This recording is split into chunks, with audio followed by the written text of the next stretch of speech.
Muito bem. Então, agora vamos na sexta aula, que tem como tema a mediação prático-política e a razão utópica. Eu vou explicar o que é a razão utópica. Normalmente, o pessoal coloca assim, antigamente, assim, de uma forma simplificada, era ver, julgar e agir. Aí nós vimos que o ver não basta olhar, né? Você precisa fazer análise, precisa de mediação ah, das ciências sociais, ou ciências do social, né? Que inclui sociologia, economia, antropologia, filosofia social e coisa do tipo. Depois a mediação hermenêutica foi da última aula. Agora, do julgar, e normalmente o pessoal fala, o agir, então você, eu vi, pensei, eu vou fazer. Não, peraí. Você não sai do julgar e sai fazendo, porque você tem que planejar a ação, senão você faz a ação errada. Né? Então, você tem uma necessidade de pensar sobre. Então, é um pouco ah, o tema da mediação prático-política. E, assim, é mais complicado no sentido que você fala de coisas muito concretas, então não dá para dar exemplos. Eu vou colocar algumas questões teóricas de fundo que permite ter uma visão mais eficaz das práticas.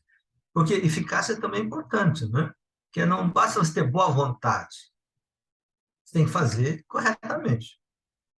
Né? E aí, então eu queria começar a discutir o que é ação. Ação é fazer? Não, de novo, a gente vê, mas além disso, precisamos pensar. Né? Então, qual é a diferença entre a ação de uma gatinha, a Patrícia tinha comentado das gatinhas, e a ação humana, ou de um cachorro, ou de um macaco? Então, uma característica é que a ação humana, a ação social humana tem uma intenção. Não, o gato também tem. Não, o gato tem um instinto.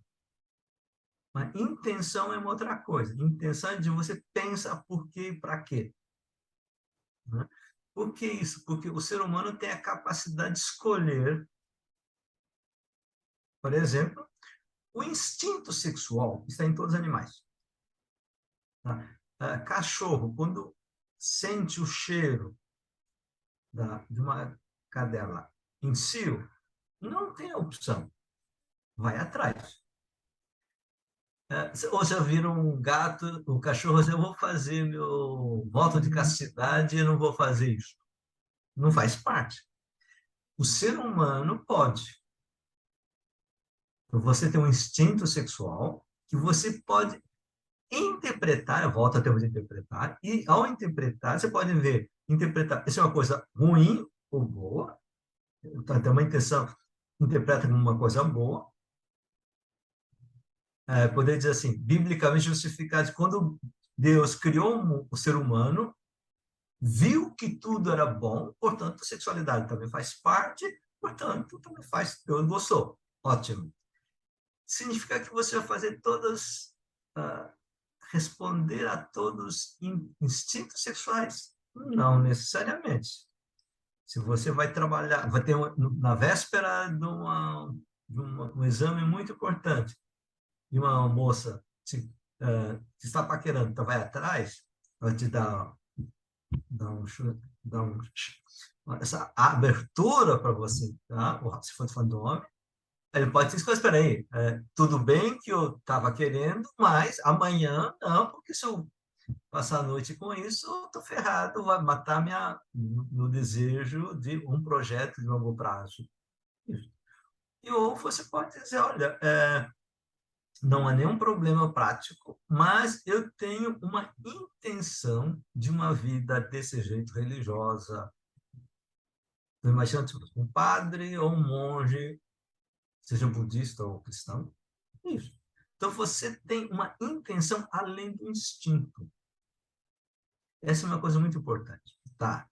Quando você tem um instinto, uma intenção que tem um certo sentido, que não existe intenção sem sentido, o sentido implica em direção. Então, a palavra sentido, em português, né, você tem dois sentidos. Um tem significado e uma direção. Essa frase não tem sentido. Olha, o que você está falando não entendendo nada que você quer dizer. Ótimo. Se você for nesse sentido, você chega lá. Isso é a direção. Então, são dois aspectos de uma única coisa. As coisas têm sentido porque tem direção. E você vê a direção porque tem sentido. Ótimo. Isso implica que tem um objetivo. Só tem direção e sentido porque tem um objetivo lá no fundo. Tudo bem? Estamos chegando? Está acompanhando? Então tá. Esse objetivo tem um sentido dentro de um horizonte. Tá? Por exemplo, a Thaís, eu estou vendo aqui na tela, quem está vendo depois só vai me ver a minha cara, mas eu estou vendo a tela. A Thaís, ela é uma moça, nome japonês, Maetsuka, com outro nome, Lobsang Tserin, que é nome, imagino que seja tibetano ou algo parecido. Tá? Essas nomes, o fato de colocar o nome tem sentido. Por quê? Porque está numa comunidade budista tibetana e quer um objetivo. Ótimo. Esse objetivo, a gente tem uma definição. Olha, em 5 anos, em 10 anos, em 15 anos, em 30 anos, isso. Isso tem sentido porque você tem um horizonte de interpretação de sentido dentro do qual você tem razão. As coisas têm sentido.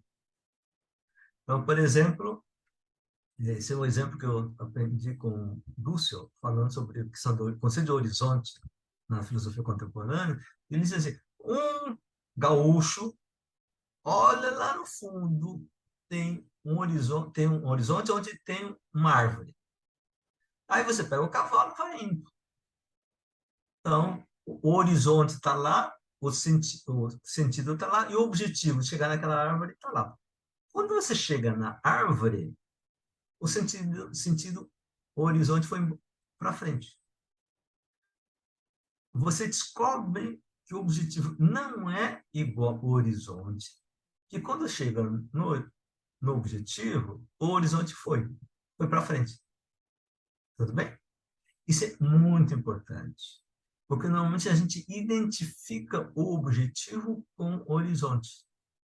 Aí, quando chega no objetivo, a gente sai de lá frustrado porque não chegou lá. Porque o que você estava buscando é horizonte. Seja de felicidade absoluta, de riqueza absoluta, ou essa coisa, esse prestígio, eu sou uma pessoa intelectual e tal. E chega lá, você ganhou título, ganhou outra coisa, mas não avançou muito. Porque isso não, sempre está indo. Então, você tem um horizonte, tudo bem? Tá.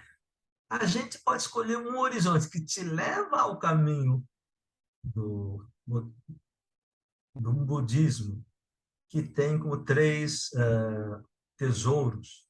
Deus, desculpe, Buda, desculpe, aí misturando as coisas, Buda com o ensinamento Dharma, ensinamento de Buda e a comunidade. Ótimo. Então, você está na comunidade, estudando juntos, o ensinamento, praticando e relacionando ou pensando no Buda, isso é o objetivo da tua vida. Mas o horizonte, desculpa, a comunidade, o mosteiro, é um objetivo, chegou, pronto.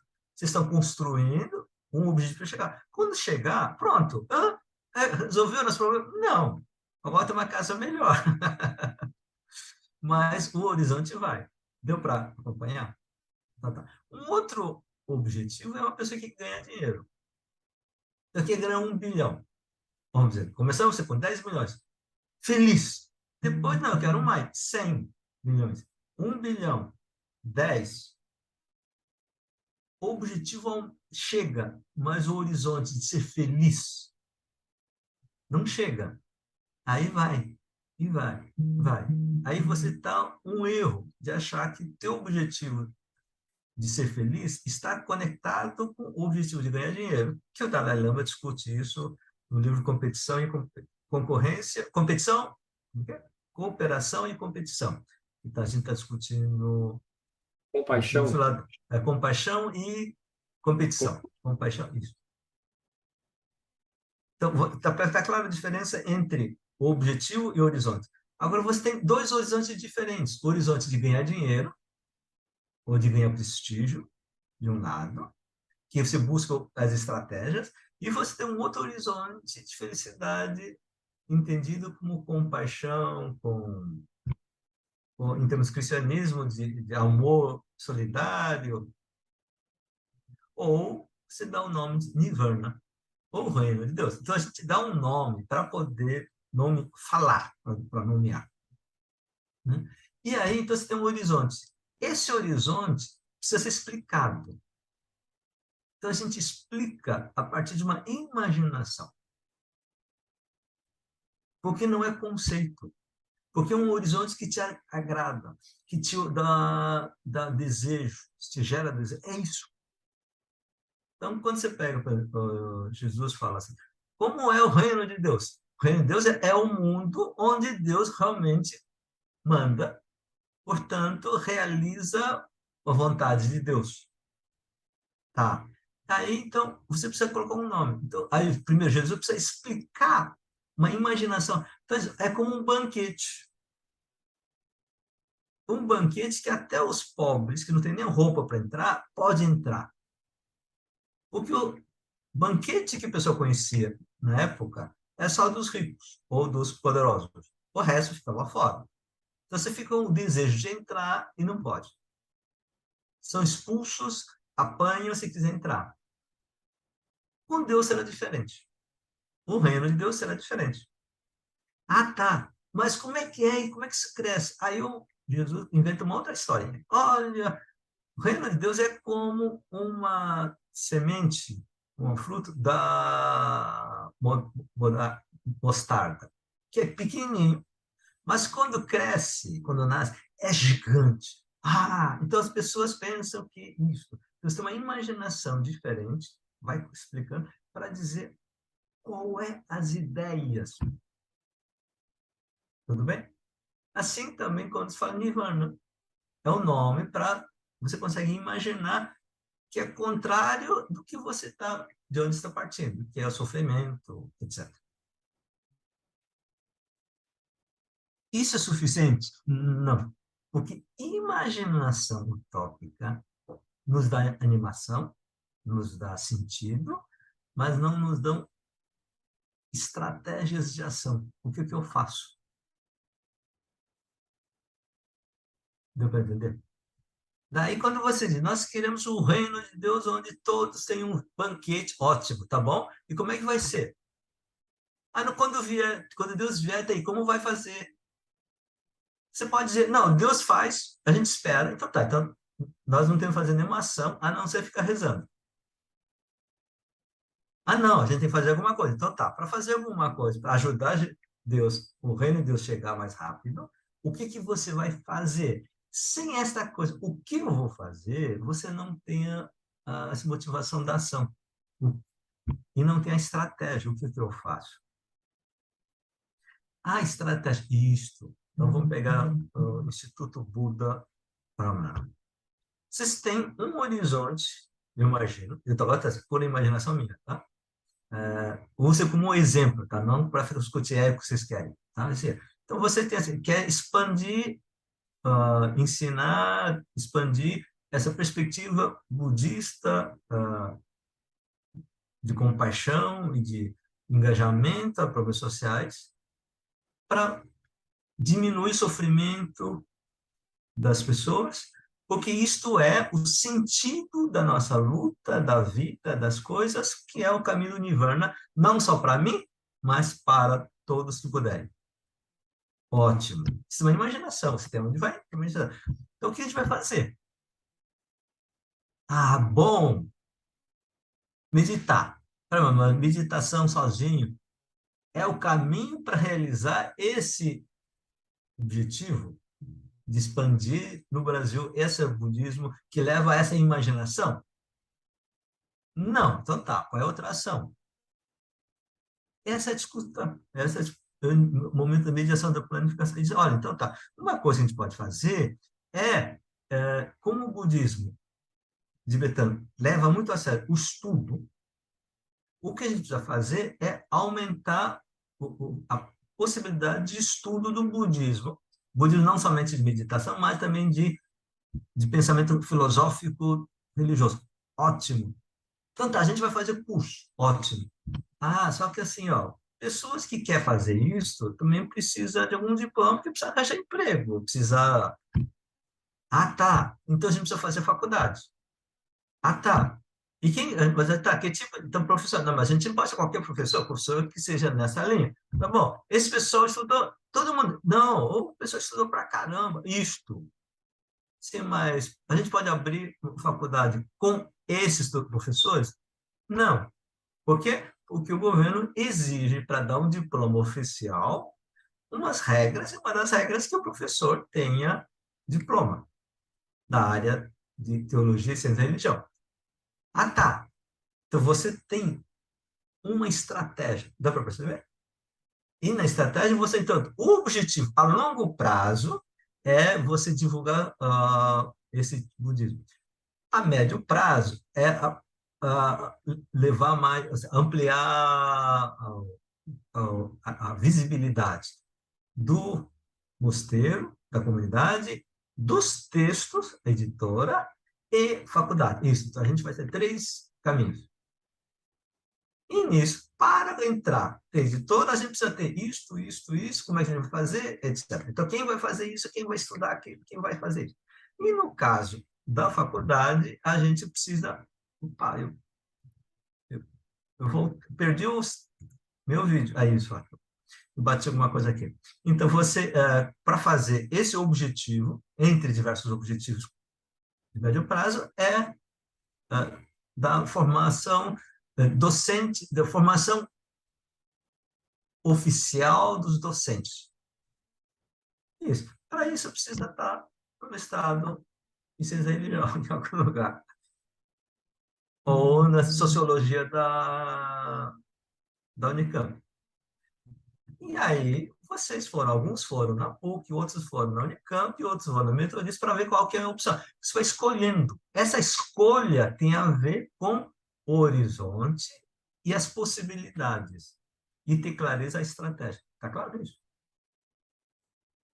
Então, isto você já faz. Então, o que eu quero mostrar é que introduzi mais coisas, né? Esse horizonte, etc. Mas essa é intuitivamente ou de uma forma empírica, sem essas teorias, de como é que a gente tem ação que faz sentido e que se torna mais eficaz. Tá claro isso? Então, essa é uma das coisas importantes. Tá. Aí vem uma coisa importante. Quando você pensa objetivo, é diferente do horizonte. Isso é muito importante. E o objetivo de longo prazo, médio prazo e curto prazo, você precisa pensar também quais são os meios necessários. Então, por exemplo, eu quero estudar sobre, eu quero ser professora da tradição budista do século 2, 3 antes de Cristo até século IV da Era Comum. Ótimo. E para ser uma boa professora com um doutorado, você precisa ler o original. Ah, tá. Então você precisa ler sânscrito, tibetano e chinês, mandarim. Ah, professor, não tenho vontade nem condição. Ótimo, já tive alunos parecidos que queriam discutir árabe. Eu disse, ótimo, você tem tempo para gastar 2 anos de estudar árabe? Não. Você tem paciência para aprender árabe? Não. Então, desista de fazer uma tese sobre esse autor árabe. Não, mas eu gosto. Você gosta da interpretação, a tradução do árabe para o espanhol, porque você leu a versão espanhola. Isso é condição. Então, quando você coloca as condições, você começa assim, o que é possível e o que não é possível. Deu para entender? Você tem as opções. Uma vez a pessoa, João, por que você estuda Bíblia? Porque eu gosto de Bíblia, mas não, assim, eu leio, gosto, mas não para fazer exegese, não me interessa. Meu objetivo é discutir como é que passa aqui no capitalismo, os pobres, a libertação dos pobres, isso. E uso a Bíblia para isso. E eu uso autores que leem grego e hebraico. E quando eu tenho que discutir um texto que não está nessa discussão, eu peço para um amigo que domina grego e diz, olha, meu, a minha interpretação certa é errada. Isto, eu sei que meu objetivo é isso, meu gosto, interesse, e eu sei os meus limites que eu tenho de aprendizagem de idiomas, particularmente do grego e hebraico. Ponto. Então, eu não vou entrar nessa discussão. Então, a diferença entre o que é possível e o que é impossível é fundamental. E o impossível, a diferença do impossível e o possível, você tem uns critérios, algumas coisas que precisa definir. Existem certas coisas que são impossíveis pela condição humana ou da natureza. Por exemplo, construir um motor que não gasta energia. Seria ideal. Por isso que os engenheiros tentam diminuir o consumo de gasolina no carro. Não é isso? É possível chegar a um motor perfeito em que não gasta energia? Não. Isso, a teoria, como é que chama isso? As leis da mecânica já ensinou isso, da como é que é? As leis da termodinâmica. Termodinâmica. É, isso. Então, um engenheiro que acha que vai conseguir é idiota, você está perdendo tempo. Você está usando estratégias equivocadas.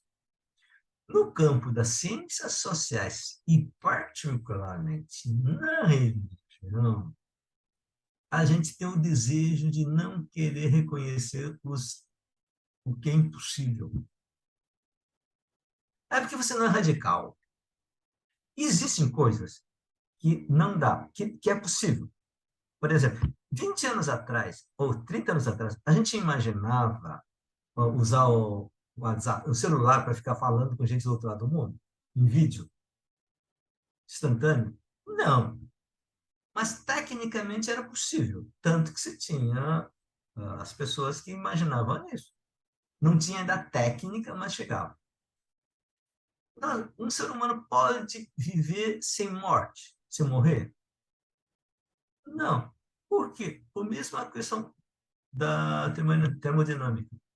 A gente precisa de energia. Ah, não, meu corpo, isso. Você pode comer eternamente, mas você não consegue repor o corpo. Não, a gente vai e põe outro. Não, você pode colocar no pessoal filme Matrix, coloca no computador, mas não é você. Porque a estrutura, aí não vou entrar na biologia, a Thaís dá aula depois, né? A biologia, o corpo não funciona assim. Então, existem coisas que não se pode. Por exemplo, ser humano, usando, mexendo o braço, pode voar sozinho? Não. Ao reconhecer que nós não temos asas para voar, que você começa a inventar como é que chama aquela parece que você põe uma asa que sai não, não é asa, Asa delta? asa delta, isso. Asa delta não é árvore, não é asa de, de pássaros, mas reconhecendo o limite, eu tento fazer diferentemente. Deu para entender? Então, saber o que é possível e o que não é possível é fundamental para fazer o que é possível. Só que o desejo começa no eu posso, nós podemos. E um discurso religioso que funciona é isso. Eu não posso, seres humanos não podem, mas Deus pode. E Deus vai fazer. Eu peço para Deus, Deus vai fazer. Então, a vantagem ou a atração do discurso religioso é superar o impossível que você deseja. Daí, as religiões que oferecem não o realismo do que é impossível, mas a ilusão do o que é impossível pela ação de Deus, é que o pessoal cresce. Deu para entender? Por que é o motivo dessa da quantidade de grupos religiosos que crescem oferecendo ilusão. Ilusão não é erro, né? Como dizia Freud, ilusão é, é o desejo de transpor os seus limites. É um pouco na linha do que a Vidya fala, né? A ilusão não é erro intelectual, mas que está lidado com um desejo equivocado. Então, a gente precisa diferenciar os tipos de limites humanos. Então, um limite, começando de baixo, são limites técnicos. Tá? Eu não posso ler um livro russo de 500 páginas daqui a um mês. Até um mês, porque eu não sei ler russo. Pronto. Não vai dar tempo. Mas talvez em 15 anos ou 5 anos eu possa. Se eu tivesse vontade, condição, etc. Então, existem limites de possibilidade que tem a ver com essa coisa do superar os limites técnicos. Tudo bem? Tá. Depois disso, você tem um outro nível, que é chamado limite sistêmico. Numa sociedade escravagista, não é possível todos serem iguais. Porque o sistema está baseado na diferença entre escravo e branco, e livre. Para que você tenha todos seres humanos considerados livres, iguais, você precisa de uma revolução sistêmica, sair da escravidão para o mundo pós-escravidão. Deu para entender? Então, numa sociedade, num sistema patriarcal, machista, não tem como as mulheres querem ter igualdade como os homens, por definição. A não ser que você rompe com o sistema patriarcal. Deu para entender? Então, o problema do limite sistêmico. Depois que você descobriu isso, e você vai fazer as pessoas avançar, sendo que todas as mulheres têm o mesmo direito, basta você impor a lei, que foi, por exemplo, o problema da apartheid, ou da escravidão, a abolição da escravidão nos Estados Unidos? Não, porque há um aspecto cultural que você não muda. Um homem machista que desde criança foi socializado, o pai é chefe, a mãe está subordinada, que o irmão mais velho, irmão, homem, tem mais poder do que irmão velho, mais mulher, isso faz parte da identidade da pessoa desde a criança. Foi assim que viu o mundo, descobriu o mundo. Mesmo que tenha uma mudança intelectual, até mudar o hábito, isso leva muito tempo. Então, você não pode querer que pessoas assim mudem de um dia para o outro. Isso não quer dizer que eu aceito que, mas é reconhecer o limite das mudanças. Deu para entender? Porque você está saindo de um sistema cultural ou de identidade. Assim como você está indo do sistema escravagista para de livros, o sistema capitalista para um sistema pós-capitalista. Depois existe um outro limite, que é as coisas que a gente não pode realizar. Essa coisa, vida eterna, por nós mesmos, não dá. Ah, não, mas existe uma alma imortal. Isto é invenção ou uma imaginação para negar que existe morte. Tudo bem? Isso. Como é que você explica? Bom, você tem uma explicação? Deus. Então você coloca, o limite é sempre limite de qual ação? Do sujeito. Então, se o limite é humano, pronto. Agora, se você dizer, não é possível para o ser humano, mas pode ser para Deus. E coloca Deus na história. Deus resolve. Então, você... E aí, como é que você garante que Deus vai fazer o que você quer? Ah, porque eu conheço a oração que leva a isso. E você vira controle, o ser humano se torna o controlador de vontade de Deus. Deus vai fazer porque eu pedi. Tá? Tudo bem? Também? A gente pode imaginar um mundo onde Deus tem todas as ações, possibilidades, é o onipotente. Agora, é possível a gente imaginar um Deus que cria um círculo quadrado? Não, porque é uma linguagem contraditória. Para imaginar um Deus poderoso, o onipotente, não há um problema de contradição interna. Deus, definição de Deus, ótimo, tem um poder maior do que poderes humanos, claro, senão não seria Deus. Um Deus que tem o poder absoluto, sim, é Deus. Então, Deus onipotente não entra em contradição. Agora, um Deus criando um círculo quadrado, a gente não consegue imaginar. Tudo bem? Então, nós temos o último limite da impossibilidade, que é a impossibilidade da imaginação. Abaixo disso, tem a possibilidade de imaginar um Deus onipotente, perfeito, etc. E abaixo do ser humano tem os limites humanos. Tudo bem? Então, nós temos três níveis de possibilidades de coisa. O humano, que está diferenciado entre técnico, limite técnica e limite sistêmico. Depois você tem o limite entre condição humana e condição de Deus. E tem um outro nível acima, que é aquele a gente não consegue imaginar.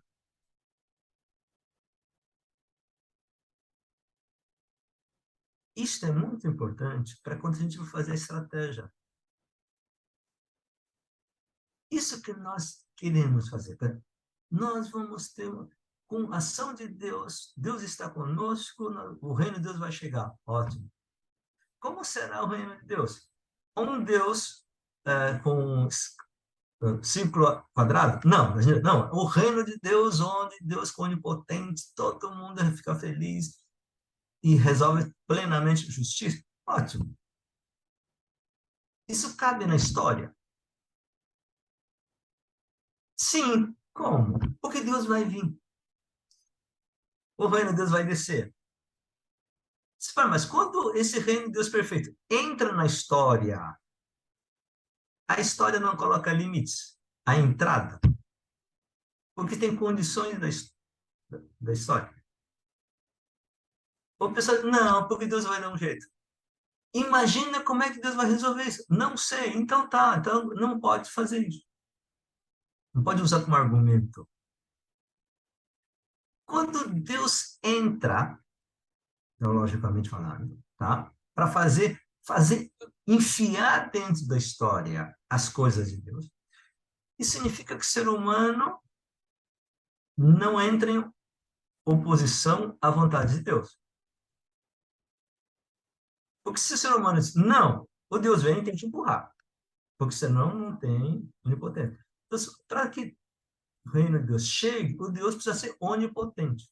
Tudo bem? O ser humano não pode negar, não pode opor.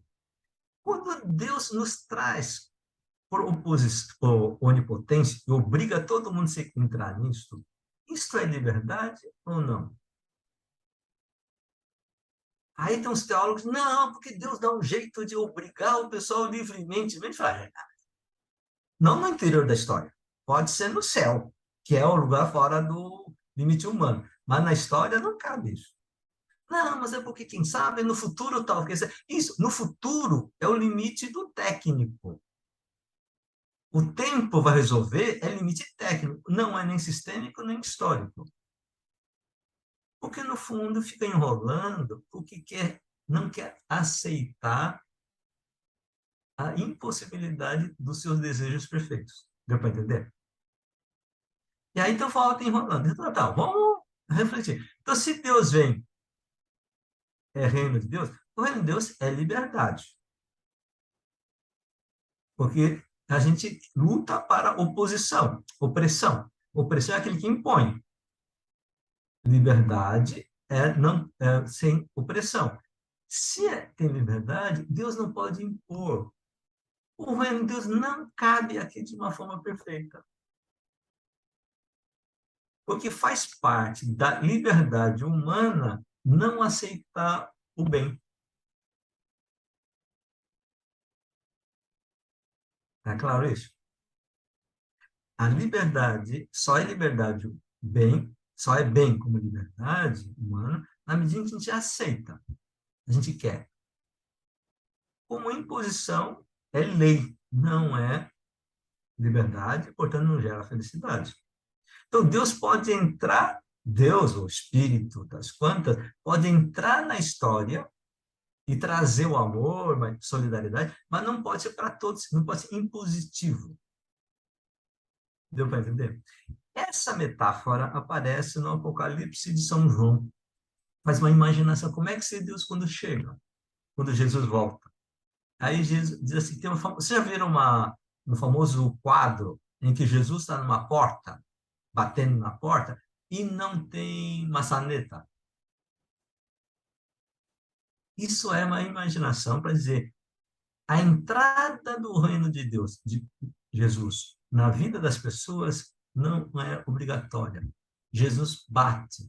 A pessoa que abre, se aceita ou não, é fruto da liberdade. Isto é a imaginação do mundo que Deus quer. Deu para entender? Daí, a partir disso, qual é a prática? Uma das coisas. Não pode obrigar todo mundo a aceitar essa linha. Você tem que convencer as pessoas, tem que educar as pessoas. Ah, mas é tão difícil. Porque a gente tem desejo de imediato, desejos muito bons e tal. Como é que a gente faz? O cristianismo não desenvolveu muito isso, porque achava que a lei dava conta. Então, nesse sentido, havia cristianismo também que discutia isso, a questão de um outro caminho que é mais próximo de vocês, que é, no budismo, a importância da meditação e o estudo. Meditar o quê? Os conflitos internos dos seus desejos.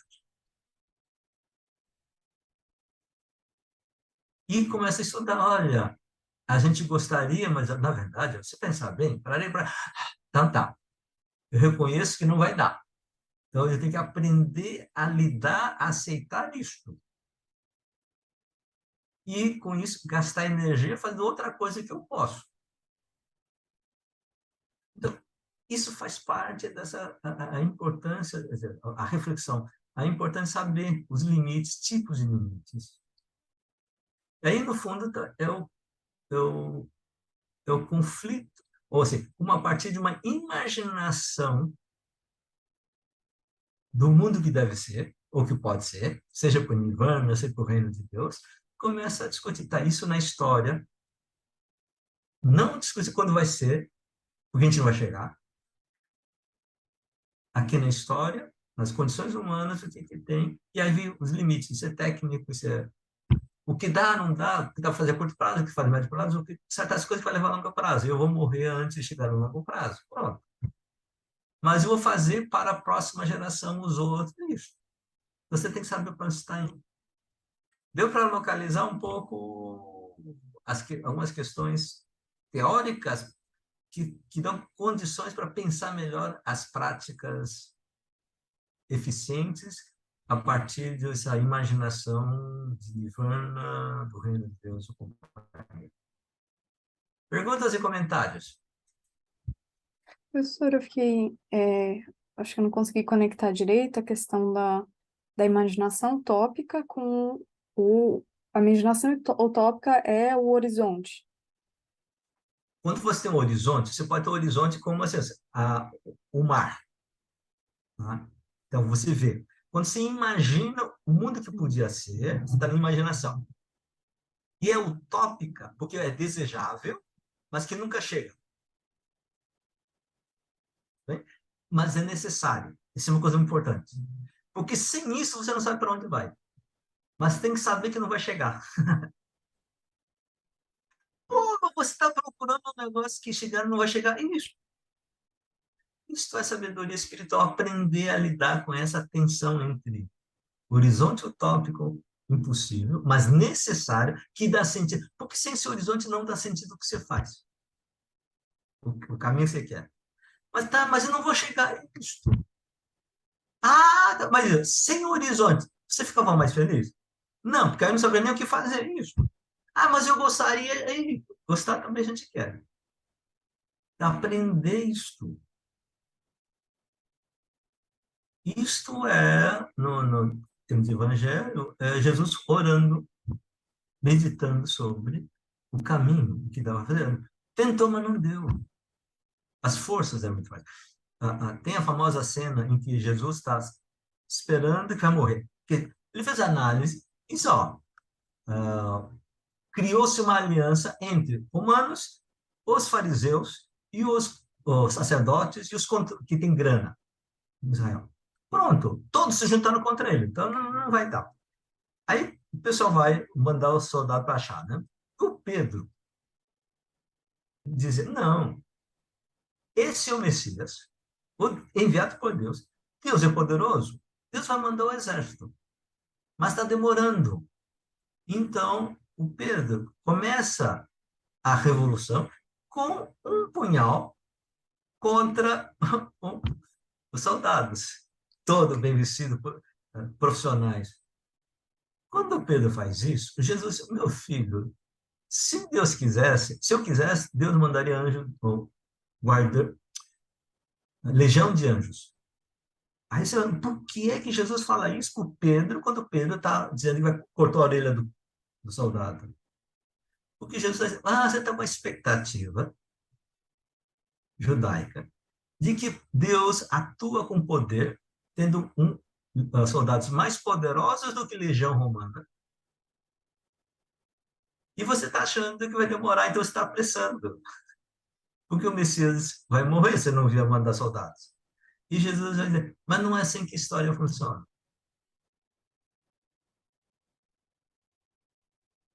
Não, eu não quero Deus assim. Aí volta para o judaísmo. Eu quero um Deus que resolve todos os problemas com manda soldados do céu. E o Paulo chegou à conclusão, isto não é assim que funciona. Eles, então tá, como é que a gente combate os romanos, o Império Romano? Com soldados? Não tem soldado para isso. Então tá, então a gente vai espalhar comunidades para mudar a cultura do povo romano. Quem é Deus, quem é, onde Deus. Deus não está no César, não está no Império, mas estava no Jesus. E aí vai espalhando. Leva tempo. Então, Paulo tem consciência disso, vai levar tempo. Então, onde é que ele vai fazer? Eficazmente, ele vai aonde? Ele vai para certa cidade. Por que ele escolhe aquela cidade? São cidades comerciais que circulava muita gente. Que era a região onde passam muitas estradas. E ele vai lá e fica trabalhando 2, 3 anos, e o pessoal vai conversando. É isso. Então, ele tem argumento numa loja, o pessoal vem, começa a conversar. Aí um fala, nossa, cara, é interessante. Aí traz um amigo. E vai falando. E essa pessoa, quando volta para a sua cidade, começa a falar, tem um cara lá que é meio esquisito, mas interessante, que Deus não está no romano, que Deus não veio no imperador, mas veio num judeu que era bom, uma boa pessoa, só que foi morto. Aí ele vai espalhando, ele e os outros. Isso é estratégia. Esse é o problema da mediação prática política. Deu para. Sim, esclareceu. Obrigada, professor. E aí eu fiquei pensando também, você estava falando dessa coisa da ilusão, do desejo. Eu fiquei pensando, igual você comentou outras vezes, da questão do consumo e de estar destruindo o planeta, mas no final Deus vem e salva No fundo, assim, essa. qual é? Quando as pessoas compram uma Ferrari, trabalha, ganha dinheiro, acumula e compra. Qual é a frustração? O que ele desejava estava no Ferrari, mas não era o Ferrari, era o horizonte de imaginação consolado, encarnado no Ferrari. Quando ele vê Ferrari, os amigos ficam felizes, então tá, isso. Mas depois de 3 dias já passou. Essa felicidade não dá conta. Então, ao invés de dizer, isto não é bom caminho, eu disse, não, é um caminho suficiente. O próximo eu vou comprar iate. Como agora está na moda iates de 500 milhões de dólares, então eu vou pensar em ganhar dinheiro para ganhar com isso, ganhar 10 bilhões para comprar um. Aí quando compra iate 250 milhões, coisa do tipo, com 10 bilhões não gastaria 500 bilhões, né? Tá ótimo. Só que, de novo, esta coisa traz a alegria falsa. Em 1, 2 semanas, depois volta de novo. Não, o horizonte foi. Daí diz, olha, isso é ilusão. Só que essa ilusão está matando sua vida, sua felicidade, e os outros, e o meio ambiente. Então, você precisa encontrar um caminho diferente. Um caminho diferente precisa de um horizonte, uma imaginação utópica diferente.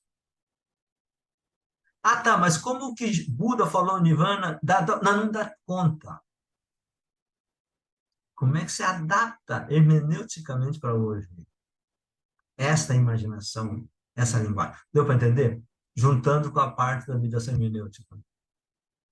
Entendi. Obrigada, professor. Interessante.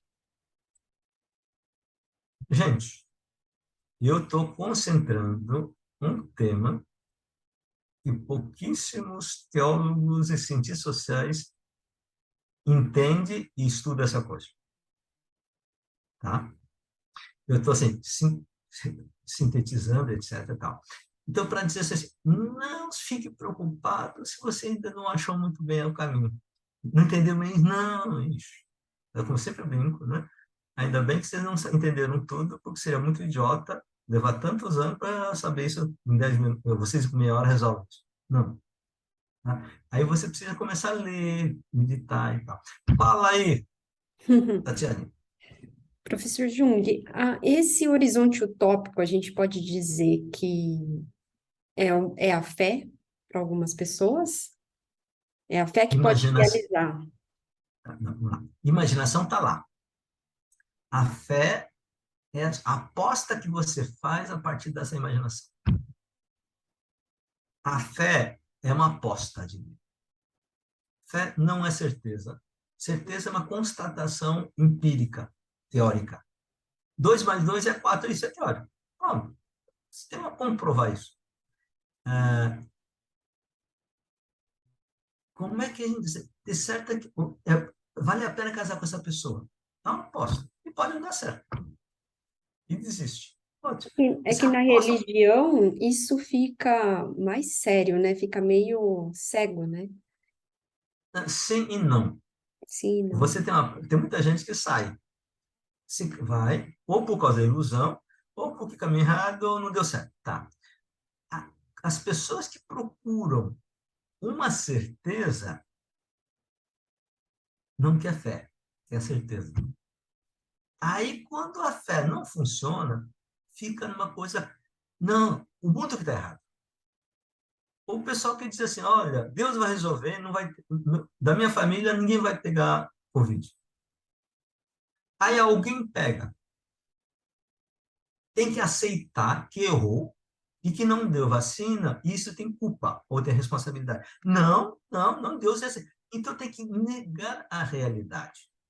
E aí não é mais fé, não é nem certeza, já é fanatismo. Tá? Então, o que a gente vê do pessoal no mundo, com a questão da vacina apareceu, é isto. Eu não consigo viver num mundo de incerteza. Eu preciso de certeza absoluta que Deus está controlando a minha vida. Mas não funciona. Não, o mundo é que está errado. A pessoa que morreu é que está errado. Não é porque era culpada, era pecadora. E você precisa assim, criar mentiras para manter a mentira. Isto não é, isso é ilusão da vida, do coração que não quer aceitar o que a vida é. Tá. Então, Essa distorção da realidade, esse fanatismo, então, não tem nada a ver com esse horizonte utópico. O horizonte não, utópico você seria tem, o caminho, por exemplo, dentro das quatro novas verdades, que é possível realizar o completo despertar. não, vamos lá. Os fanáticos também têm sua imaginação utópica. Tá. Porque a Difícil. comunidade de fanáticos precisa de uma explicação justificativa para onde vai. Só que não chega ao que se promete. Então, daí fica cada vez mais. A culpa é dos outros. Daí precisa de inimigo. Exatamente, precisa de inimigo para Inimigo. que tenha sentido, né? Por exemplo, o que eu fiz certo, mas não deu certo, como não? Como dizer? Porque os diabos, os outros, estão trabalhando. A culpa é dos outros. Então, todas as pessoas, grupos sociais, para agir coisas com sentido e intencionalidade, porque sem isso também não tem grupo, você precisa ter uma imaginação utópica. Então, uma imaginação utópica não é só de pessoas boas, não, isso é comum. Sem isso não funciona. A diferença é que pessoas meio fanáticas ou não muito razoáveis não admitiram a diferença entre o objetivo com o horizonte utópico. Tá? E aí começa a maluquice. Isso aparece no neoliberalismo, aparece no fascismo, isso aparece no stalinismo. Aí vem justifica o sacrifício. Precisa matar eles, porque quando matar mais gente, a gente resolve o problema. Mata e não resolve. Aí precisa matar mais, precisa matar mais, precisa matar mais. E tem que reconhecer, não, não é possível. Não? Certo, muito obrigada, professor. Mais alguma outra pergunta? Senão a gente fecha. O Plínio, pergunta? O Plínio ficou... Eu não... Ainda não, ainda Então tá não. bom, então tá bom. Tá bom, ainda não, ainda não. Então terminamos. Hoje já faz 2 horas que estão fazendo isso. Então, semana que vem a gente tem a sétima e oitava aula. Tá bom?